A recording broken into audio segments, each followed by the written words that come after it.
All right, so today we're going to do the last of Judith and see if we can get started on the several renditions of Esther. I didn't read much into that yet. I did look over the schedule that you sent, Stephen, and it seems to line up pretty closely to what I've got in the new revised standard. So I think we're all along the same lines, but we'll chat about that when that comes up. Let's take a deep breath and we'll pick up where we left off. Okay.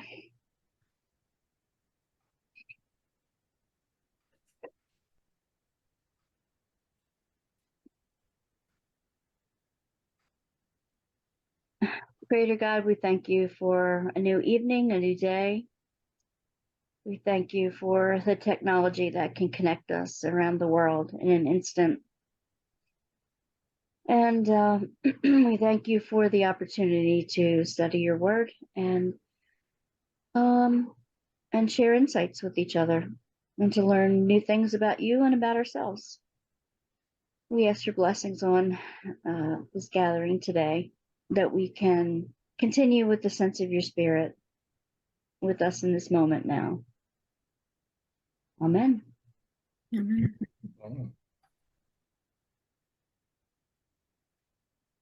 So I had 3 bookmarks in here. You'll have to tell me where we left off with Judith. I think we left off at chapter 10 from memory. We were sort of starting on chapter 10. Okay. Oh, yes. She's getting ready to go into the tent. Getting ready to do her devious work. Yeah. Which wasn't saucy, it was gory. Yeah. Definitely. My mind, when you said saucy last week, my mind went a whole other angle altogether. I thought that when Judith and her maid left the Israelite camp, she thought about heading off. She thought about heading off? Yeah. You mean like wandering away forever? No, about what was coming later. Okay. Very not funny. Oh, I get it now. I'm a little behind the 8 ball this morning. Yeah, it took her 2 whacks to head off. I thought that was interesting. She was bathed and anointed, just like Esther was. Bathed without water. Yeah, exactly. When she goes into the tent the first time, like to meet him for the first time here in 10, verse 17, they chose 100 men to accompany her and her maid. She's just a little. That was a big pack of men to accompany 2 women. Exactly. I wish they would have named her maid, though. Who can despise these people who have women like this amongst them? They'll be able to beguile the whole world. I honestly don't know what it is that men had, that the men feared from women. It's almost like they responded to women as though, not so much that they were evil, but there was something about them that scared the heck out of them. But in order to not show that, they became more brutish to cover up that they were afraid of women. But I don't understand why they were afraid of women. They couldn't control their animal instincts. Well, that's their problem. No, it's the woman's problem. She's too tempting. We've always been blamed for it anyway. Yeah, right from the days of Adam and Eve. Sure. Well, to coin a phrase that our son-in-law likes to coin with a bit of a twist on it, that's a men problem, not a woman problem. Because they're adults. They should be able to control urges and not blame everything on somebody else. Of course, it's everybody else's problem. It's not their fault. Anyway, I have been watching so many of the law, the courts in United States. Some courts have a Zoom court, and you can download some of them, and there are YouTube people who do commentary. They put them up and do commentary. You know, talking about blaming other people, not taking responsibility for their actions. And it's just crazy what the excuses these people come up with, and talk about not being able to control your own behavior when they're presented with an addict who can't control their addiction urges for whatever reason, whether you believe it's a disease, whether you believe it's however, you know, I think it takes a lot more than self-control to be able to control that type of thing. But the excuses they come up with, this one was saying something about, that they were clean from meth for, I don't know, for a whole week now, but they've been in jail for that whole week waiting trial. And at the same time, they also had several other different drugs instead. It's like, well, it's not just the one drug, it's all of them we want you to be off of. I think you're onto something, Stephen. Like well, it's like a driver who claims when he puts in an insurance claim, the power pole jumped out of the side of the road and in front of me. Exactly. It's also funny to hear the people trying to get out of their traffic tickets, and then while they're trying to explain their side of the case, they admit to all kinds of crazy things in the meantime. It's like, dude, you should have had a lawyer. But wouldn't trust a lawyer as far as throwing one. Well, yeah, if that came to something really important, I think I'd have to rely on that. Yeah, no, it certainly seemed like they were afraid of the two women with 100 people they had to escort them with. yeah. I just find that hilarious. We obviously, as women, we obviously have more power than what we give ourselves credit for. I guess. This one says, like in let's see. I love how they describe the general's tent. Under canopy woven with purple and gold and emeralds and precious stones. You know, it's really difficult to weave in emeralds and stones. You can't weave them into a fabric, but clearly she has a plan going in from the very beginning. She was doing God's work. Absolutely. So if she was doing God's work, then what does that say about the God that she believes in when he wanted her to chop off his head? Good point. Interesting concept. Thou shalt do no murder. Righteous, unless you are God. Righteous indignation. Well, she was defending God, right? She was defending God's honor. It seems to use a lot of irony and humor. It says here in 11:1-4 that when he admonishes Judith to take courage, it's humorous because she's the one who doesn't need the courage. What amazes me about this Assyrian mob was everything that they actually had with them that had nothing to do with trying to defeat the enemy, that everything to do with showing off how wonderful and how proud we are and how rich we are, and taking up lots and lots of space and time. Yeah, you mentioned the the gold, the emeralds, and the precious stones. That was just the mosquito net. What about the rest of the stuff that he'd accumulated that he got with him on a war front? Yeah. Can you really imagine that sort of thing? They must not have been soldiers. They must have been luggage carriers. That's probably why they deserted at the end. They have more stuff than Paris Hilton.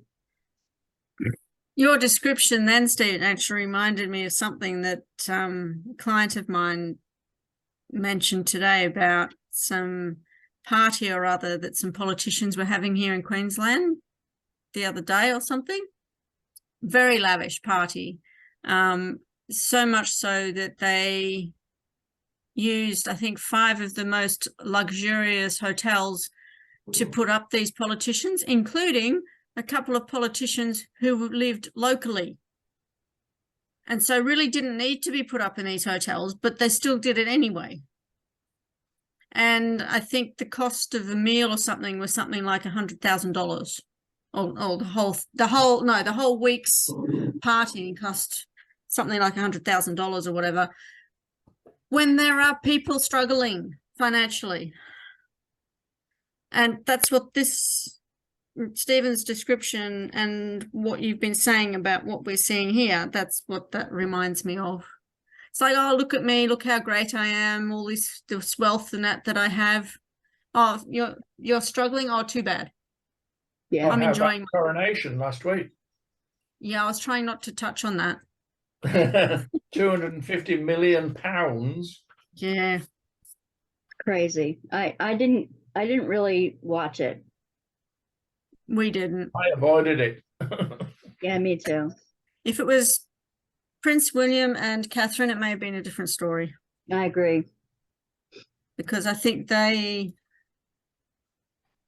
would make a positive difference because of who they are as people. But essentially what it's saying is nothing's changed. What's the saying? The more things change, the more they stay the same. Getting back to Judith. Yes. I was reading through this and I was thinking this story in terms of what happened with Judith in the Assyrian camp seems to have taken a lot more than the 5 days that have been set aside for expecting some action. The time frame just seemed to be longer. And I thought, well, hang on, Jiff, they'd only got 5 days supply of water left. What's happening to the people back home? And that was 5 days before she had her bath. Yeah.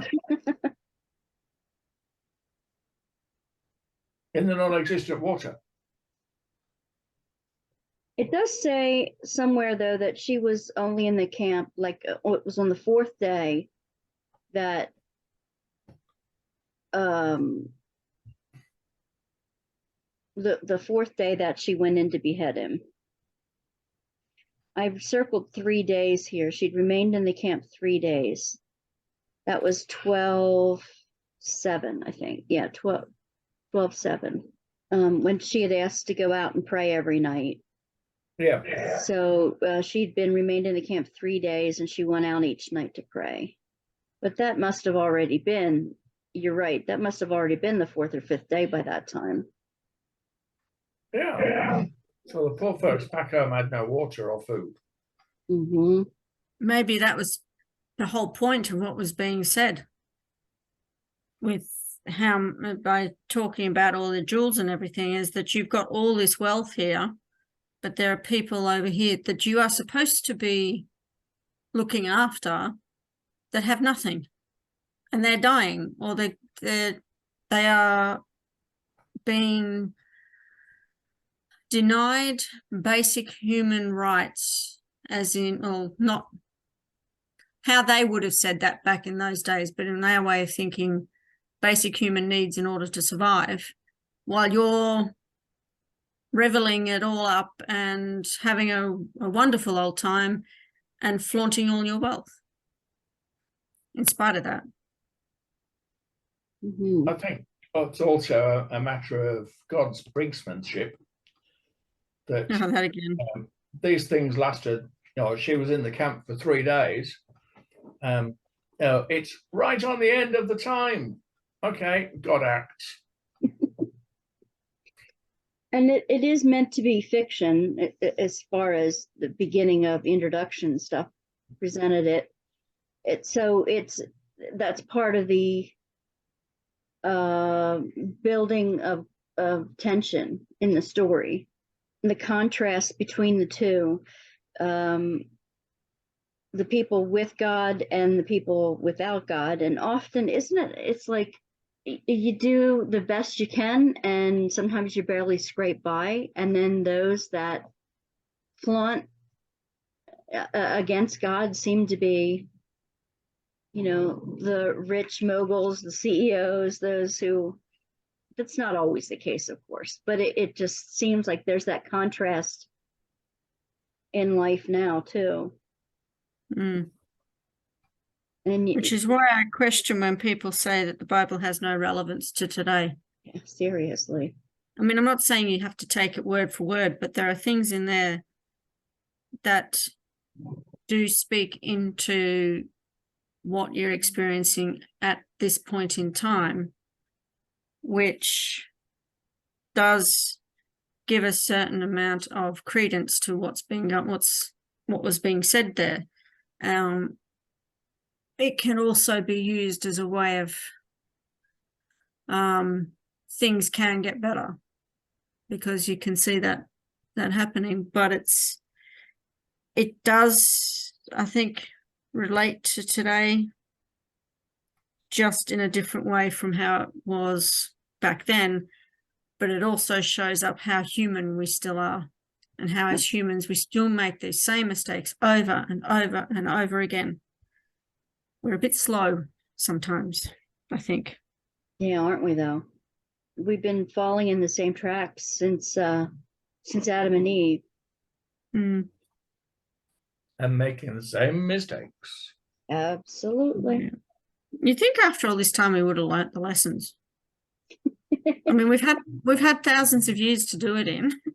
No, because every single generation has to reinvent the wheel. Yes. So we all go through the same mistakes trying to reinvent the wheel. And we each have our 60 to 110 years to do it in. Yes. And when we fail, we just leave it to somebody else to try. Yeah, there you doing go. the same thing. And by the time we get all the answers to all the questions that we have, we'll be dead and buried and up in heaven with God, by which stage it really doesn't matter. That's right. This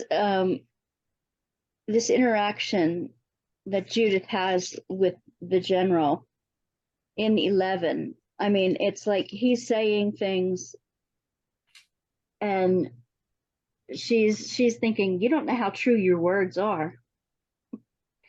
And I'm saying it the way I know it to be, but you're taking it some other way. And it's like this like almost like two different conversations going on at the same time. You can see it from both sides. The general says that's deliberate, of course. Yeah, of course, because it lets the reader in on what's going on in the background, almost like seeing it from God's perspective. In chapter 11, verse 20, it says, her words pleased Holofernes and his servants. They marveled at her wisdom and said, no other woman from one end of the earth to the other looks so beautiful or speaks so wisely. She must have been a brunette. He hadn't met Zara. I'm not really a redhead. I'm a mousy brown. I found it interesting that the two things have matched there together is beauty and wise, and being able to speak wisely, as if the two were mutually exclusive. And especially mutually exclusive in a woman, that you couldn't have a woman that was beautiful who could speak wisely. It was either one or the other. Now, is the conjunction that yours have or and? Because mine has look so beautiful or speak so wisely. I Yeah. have that one. Or So does that mean that a woman can only be beautiful and not speak wisely, or speak wisely and not be beautiful? well, I think that's why they were marveling that she has both. I think that it allows both, actually. It doesn't say that you can't be beautiful and wise. All he's saying is, I haven't found a woman as beautiful, and I haven't found a woman as wise. Yeah, Yeah, because but down in if you look- 23 it affirms that. But if you look at the time that this was written, women were pretty much objectified, Oh yeah. and They were and shackles. yeah, and the way they were approached or spoken to is determined by how they looked. So in order for you to be important, for you to have both of those qualities would have been seen as strange, especially among the men, because the men, if they saw a beautiful woman, would only think of one thing that they were good for. And so to find a woman who was both beautiful and wise would have really thrown them. Yeah, because if you were ugly and wise, you'd be a witch. Yeah. It didn't give you much options here. That's why I'm saying it's like one was they were mutually exclusive in their minds for the day. Yeah. I looked up the name Holofernes, trying to find out what it actually meant, because names in biblical times meant a lot of things, and they were very important. But all I could find about Holofernes was that it was a Greek substitute name for the actual general in charge of the operation. It didn't say anything about why he was called Holofernes. Could it have just been a substitute for the word general? No, according to what I read, it was a substitute for the name of the person. Okay. Let me go back. Holofernes will be the commander-in-chief of a particular army. Where was it? Oh, yes. Hebrew manuscripts identify Holofernes as Nicanor. The Greek version used Holofernes as a deliberate cryptic substitute, similar to using Nebuchadnezzar for Antiochus. But I would have thought Holofernes would have meant something, and that's what I was trying to find out, and I couldn't. And if we pronounce it the Greek way, it's Holofernes. Well, I always substituted general for it because I'm not really good at names, the long names like this. So I just, in my mind, I just substituted that every time I saw the name because I didn't know how to say it correctly. Yeah. Holofernes or Holofernes, whichever you want. And then Judith argues with him about not drinking his wine or eating his delicacies. You know, in one hand, she's thinking of all the people up on the hill that don't have, food and water. And here he's offering her this banquet. She said, no, I brought my own. Crafty. Yeah. And he's thinking, well, if your supplies run out, we can get you more. None of your people are here with us. You got to eat my stuff. And then Judith says, no, my stuff's not going to run out. See, your servant will not use up the supplies I have with me before the Lord carries out by my hand what he has determined. Truer words. So she goes out and bathes and prays every night. Yeah, 12:10 says, on the fourth day, Holofernes gave a banquet. Yes, this does. So unless Judith was very quick on getting bathed and getting out to the campsite, she's already used up the 5 days. Absolutely, because that was the 4th day she was in the camp. Yeah. So we don't know how long it took her to get ready and then actually go down the hill. And of course, the 4 days would have been Judith priming Holofernes so that he drank too much, so Yes. he drank himself into a stupor and couldn't do anything. I have something here about Holofernes, but it's not about the meaning. It's sort of a bit of extra info. It says Holofernes is depicted in Geoffrey Chaucer's The Monk's Tale, in the Canterbury Tales, and in Dante's Purgatorio, where Holofernes is to be found on the terrace of pride as an example of pride cast down. As a painter's subject, he offers the chance to contrast the flesh and jewels of a beautiful, festively attired woman with the grisly head of the victim, a deuterocanonical parallel to the Ya'al sequence in the Hebrew Bible, as well as the New Testament vignette of Salome with the head of John the Baptist. Mm. Never twigged to that. Yeah, because, Judith puts the head in her food bag. Yeah. And the head of John the Baptist was on a food platter. Yes. Yeah. Interesting. And it was celebrated. Yes. In both cases. And they both happened after a festival, after a banquet. Right. Or in the midst of one or whatever here. Still banquet forms where it happened. Yes, people make promises when they're drunk. Yeah, for sure. That they regret when they wake up the next morning and find out what they were. Oh, yeah. Nothing ever changes. And in 13, when it describes him as being dead drunk, he really was. Well, he was dead and he was drunk. He was drunk before he was dead. The double He was. all the way along chapter 12 are really interesting. I like how in chapter 12 it puts in verse 16, it has, Judith came in and lay down. Holofernes' heart was ravished with her, and his passion was aroused. That was about the only saucy part of the whole thing. Well, he had been waiting for an opportunity to seduce her from the day he first saw her. Of course. And he just said that to his eunuch when he said in 12, for it would be a disgrace if we let the woman go without having intercourse with her. If we do not seduce her, she will laugh at us. Oh, really? When I first read that word intercourse, I actually took it as the original meaning of discussion. Speaking, yes, I did too. Until I went on further and he's talking about seduction, and I'm thinking, no, that's the wrong, that doesn't fit with what I was thinking they were talking about.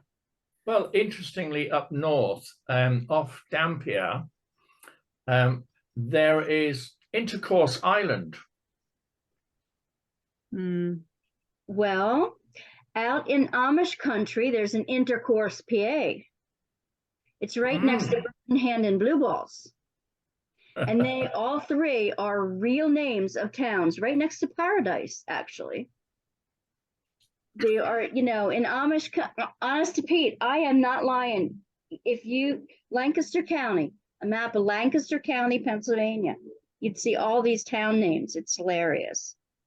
In very old order Amish Mennonite, it's just, and verse 20 in chapter 12 is interesting too. Holofernes was greatly pleased with her and drank a great quantity of wine, much more than he had ever drunk in any one day since he was born. Yeah, isn't that an interesting statement? I was thinking, well, apart from your mother's milk when you were born, what else would you have been drinking? And how much? I mean, seriously, I thought that was a rather weird sentence. Yeah. Well, mine does say in his whole life. Yes. Now that makes more sense. Because then you can sort of discount the baby part, but it specifies born here. Like, yeah. you'd be drinking milk, not wine. You're looking at the NIV, aren't you? No, an NRV. Yeah, NRSV. Me too. Okay. I've got the same one as Wanda. Okay.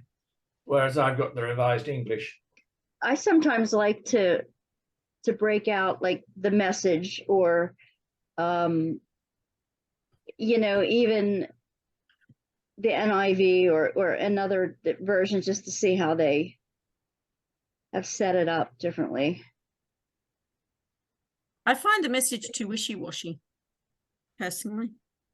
In some, but for me, after having read certain passages so many times that you could say them by rote as you're reading them. I sometimes read it in the Message just to get me out of that mindset and maybe just give me a little bit of a twist on something. Yeah. Years ago when I was training readers for church, we didn't have a set Bible for reading in the church. And I said to the readers, read it from different translations, because if you don't understand the script, don't understand that passage well enough, nobody's going to understand the passage when you read it. Whereas if you read it and you find that a translation gives you a better understanding of the passage, use that one, because then the people will understand. Yeah. And it's the same with you with the Message. It breaks you out from that mindset. I know this passage, I know the words of this passage, and you miss the stuff that might be there. Yeah. Because it's too familiar. How much force does it take with a sword, not knowing how sharp it is, to actually go through a human neck? From what our son-in-law said, a lot. It'd be a lot more than just 2 strikes, because he said the neck is very strong. He does a lot of he does a lot of gaming stuff, and he's very interested in army and stuff like that. So yeah, he said it takes a lot more than just 2 strikes across the neck to behead someone. And if the person's lying on a bed, of course, the bed's got give. Whereas when they execute people and were chopping their heads off, it was a sharp axe and your head was on a piece of wood. Yes. A sharp, heavy axe. Yes. I guess that's why she prays for strength first. God was with her, so God did the wielding, you see, of the sword. She was just his vessel. I like how in chapter 14, the verse 10, where Judith was talking about or talking with Achior. I'm not sure which way it was. It said, when Achior saw that all the God of Israel had done, he believed firmly in God. So he was circumcised and joined the house of Israel, remaining so to this day. I thought that was a rather interesting thing, that would be the first thing you would think of doing after to plead your allegiance is, oh, okay, I haven't been circumcised. I must go and get circumcised now that I'm following God. I mean, I know that that's an usual Jewish right.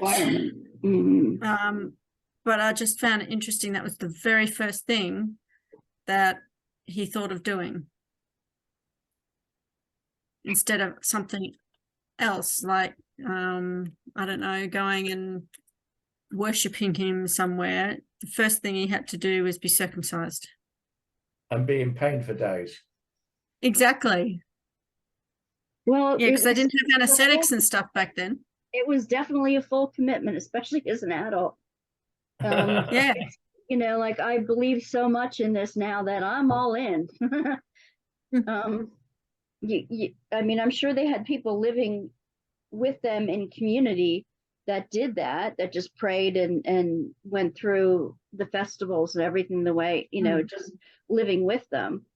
But I guess doing that one key ritual that set the Hebrews apart from every other people, you'd be all in.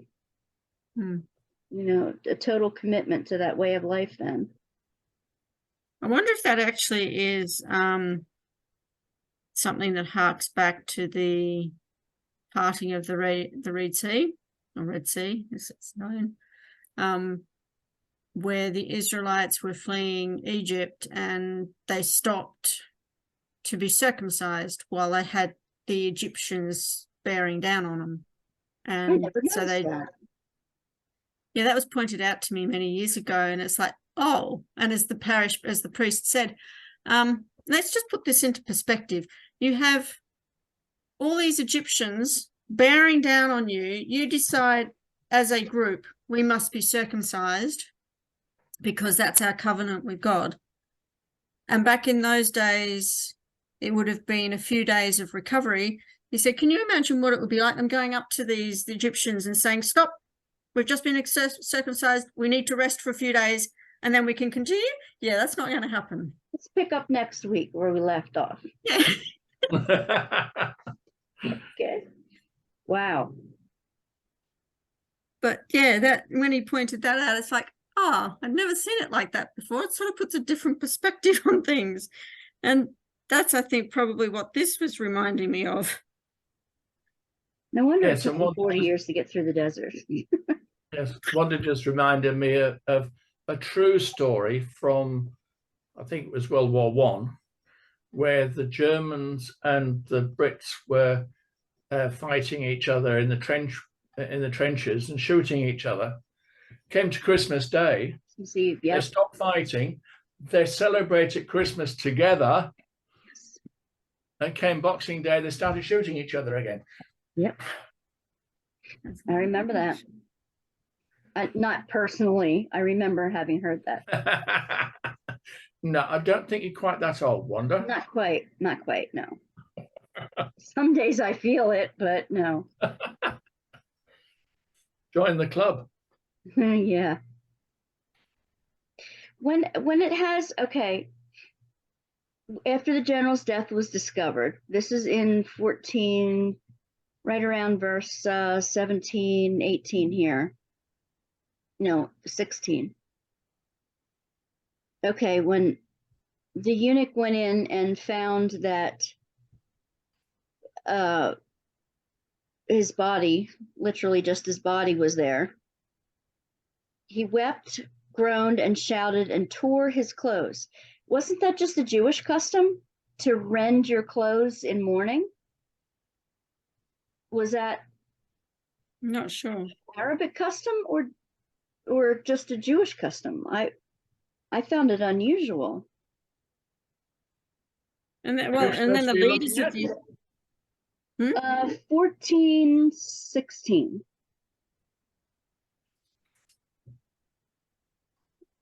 It must have been others, because in 19 the Syrian army did as well. Oh, right. Yeah, they went and tore their tunics. Yes.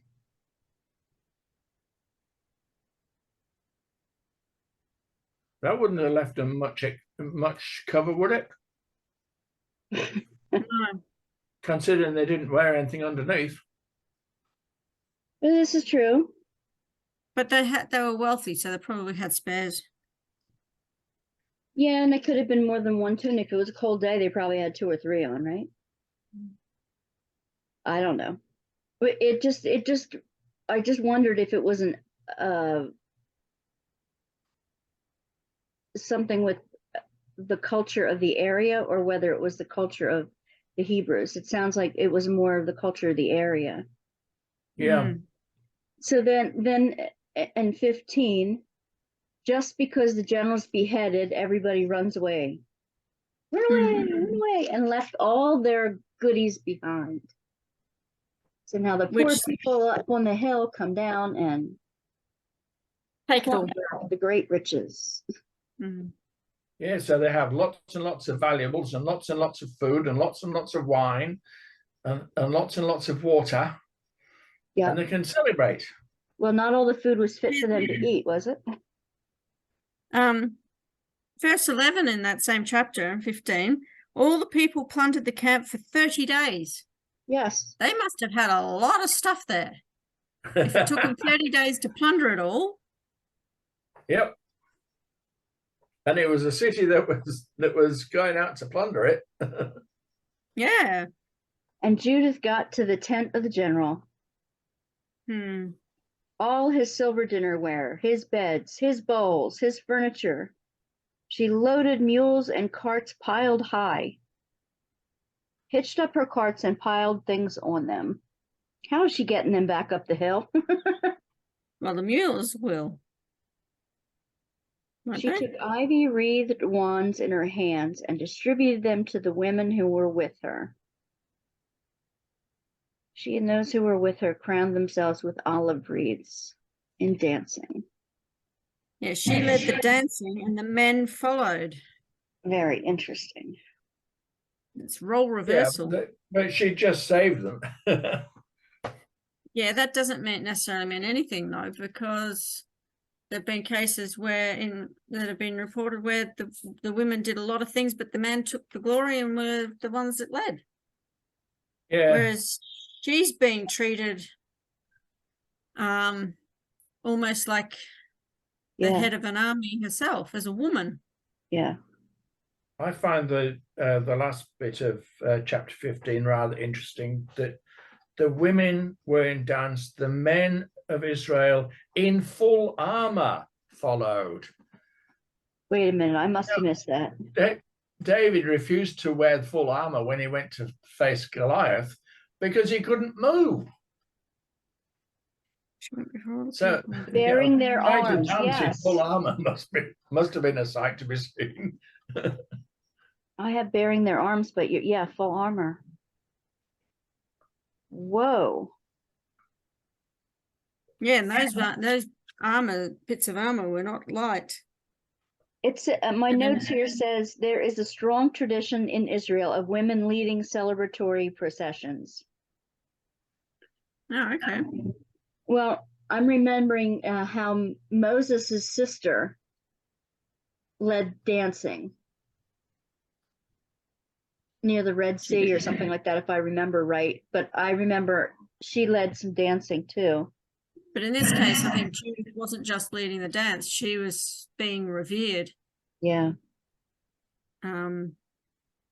Pretty much. I mean, the song in verse 6 in chapter 16 goes on to talk about that. Yep. Talk about her. In fact, the first 17 verses is a song purely dedicated to Judith. And Judith also dedicated to God all the possessions that the general, which the people had given her, and the canopy she had taken for herself from the bedchamber as a votive offering. For 3 months, the people continued feasting in Jerusalem before the sanctuary. 3 months. They like their partying. Huh? They really know how to party in these, just in these first 2 books. They did a lot. Maybe we should follow their lead. I'm not rich enough to do that. I was just about to say, and how are you going to afford that? Especially these days. We'd have to be the King of England. Now.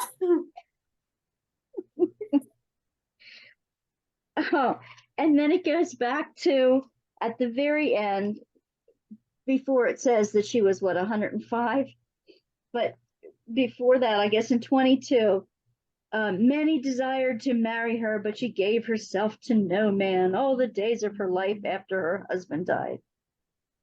I mean, what's this? Why lift celibacy up so high? I mean, she deserves to be happy. Oh, that doesn't mean she has to be married. That reminds me of a story that Stephen's mum told me, because after his dad died, apparently she had 1 or 2 guys that both asked, said that, they'd like to marry her. And she said that she turned them down because she didn't feel she could marry them because she'd be constantly comparing them with her previous husband. Well, that was a good reason. but that means she really put him on a pedestal. And if I'm knowing my husband the way I do, and you can correct me if I'm wrong, Stephen, I don't think his dad would have liked her to have put him so high up on a pedestal, if at all. No. So, because he would have wanted her to remarry. But she was one of these people who really needed that companionship of another person with her. She wouldn't admit it, but yeah, they'd be wanting you to be happy. And if that meant you marrying because you needed that companionship, then go for it. Yeah. So not everybody does, but yeah. My mom's boyfriend was my dad's best friend. They actually best man in their wedding too. Both the two of them, the two couples, Max and his wife and my mom and dad, they palled around, and another couple, they palled around a lot together and were in each other's weddings and things like that. And after Mom and Max were together for a while, I said, Max, aren't you taking your duties as a best man a little bit too seriously?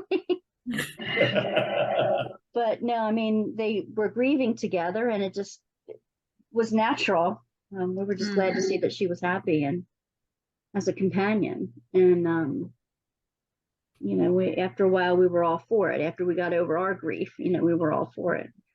We never discouraged it. So I always told Mark, I said, no, I'm not going to remarry because it's too hard to train another one. That's exactly what my mother said. Because I actually said to her when I was still living at home, if Dad was to die before you, would you remarry? And she said, no way, which took me back a bit. And I said, why not?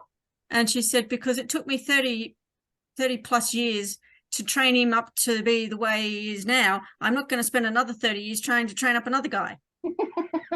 Which at the time I thought was being a bit harsh, having got that stage. Now it's like, yeah, no, I can see where she's coming from. Oh. That's a lot of effort. We just passed 38 and we knew each other 8 years before that. So it's like, oh, wow. So you've been together 46 years. And I still don't have this one trained. Yeah, I don't think I have mine trained much either. Good. No, I've been working on it. It sort of falls Yeah, on I deaf know ears. that. Yes. But then again, he doesn't have me trained either. So Yeah. goes both ways. No, Well, it's just funny. I guess we will start Esther next week. Yeah, good fun. And I suggest that. How are we going to tackle Esther is my question. Yeah. I think I'm going to glance over the original first. What's the original? Oh, yeah, good question. The Esther that is officially in the Old Testament. I'm going to glance over that again, just to do some underlines and things like that. It's not a huge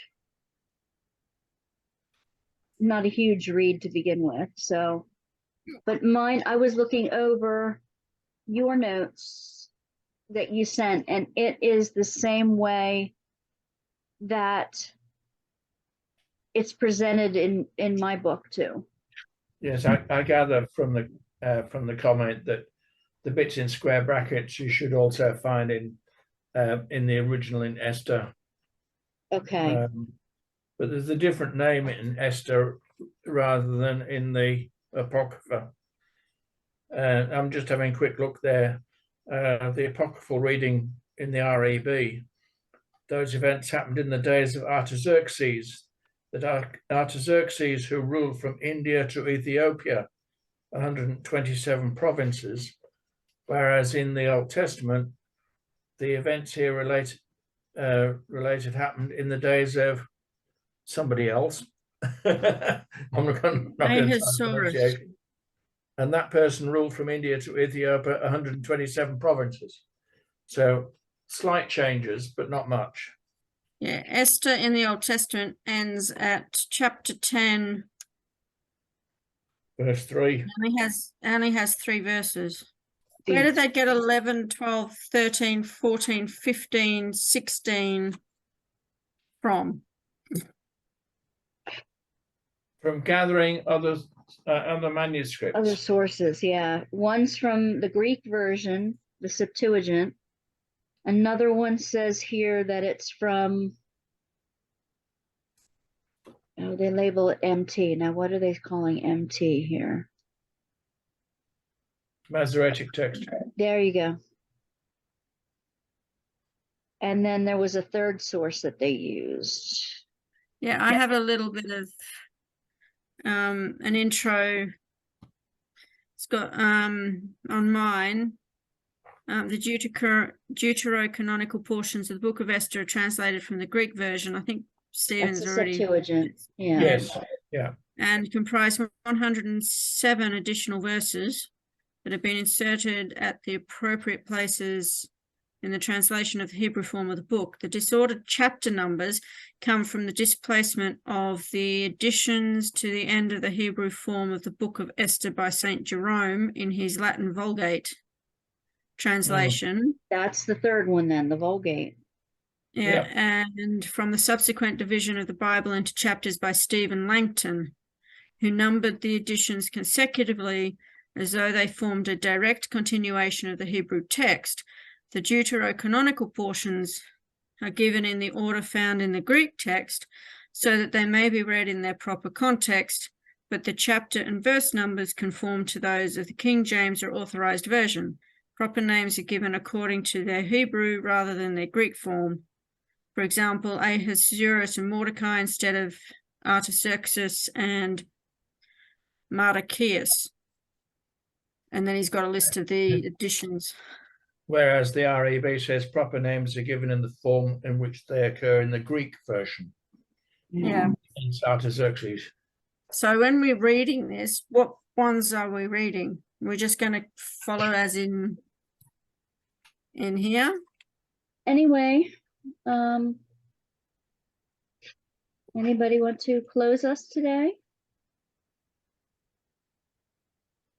You can. Okay. Father, we thank you for the strong examples of faith, of deep faith in your ability to win against miraculous odds, for your ability to strengthen us when needed, and that there are a lot of different ways to understand Scripture, and we just thank you for the opportunity to do that, to look at things from many perspectives and to connect them with our daily lives and help us inform our daily lives today. We know that you are with us as we live our lives every single minute, and help us to make the right choices in our lives and to learn from these heroes and heroines of the faith as we continue to move forward day by day. And I ask your blessings upon all of us as we move forward through the next week and until we meet again. In Jesus' name, amen. Amen. Have a good week, you guys. Thank you, too. Wanda. Doing anything special for Mother's Day? My daughter was hoping to have taken her and I out to lunch, but what we've decided to do is have a stay in. We're going to do don't know if you can see that. It's a mug cake. We each have one. You got one. So we're going to have that, and we're going to have a day of self-care and pampering and makeup and all those lovely girly stuff. Awesome. On Sunday. And I get ignored. Oh, wow. wow. Oh, you poor thing. Your time is when Father's Day is. This is mother-daughter time. My daughter and I used to do that when the boys would go off camping with the Boy Scouts. She and I would have a girls' weekend. Yeah, it's nice. Sounds like fun. Yeah. I mean, even though her and her hubby still live here, with her work schedule the way it is, I don't actually see her a lot always. So it's just nice to have that, just have some fun time Absolutely. together. All right. Well, have a Yeah. good week, you guys. You too. Right. Thank you very We'll much. see you God next bless. week. Thank you. Take All care. right. Bye. Bye-bye.